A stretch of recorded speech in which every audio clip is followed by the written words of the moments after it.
pagpipilayan ang mga pusa dahil kasi flexible sila. Kahit i-hugs mo yun sa... Oo.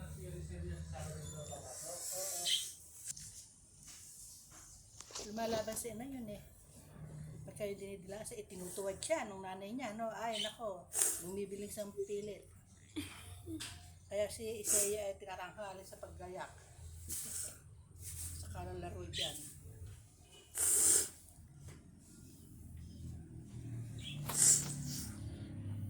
Patingin sa'yo. Neng! Neng! Andun yung pagkain nyo ah. Andun yung pagkain ninyo. Oo. Diyan na kayo.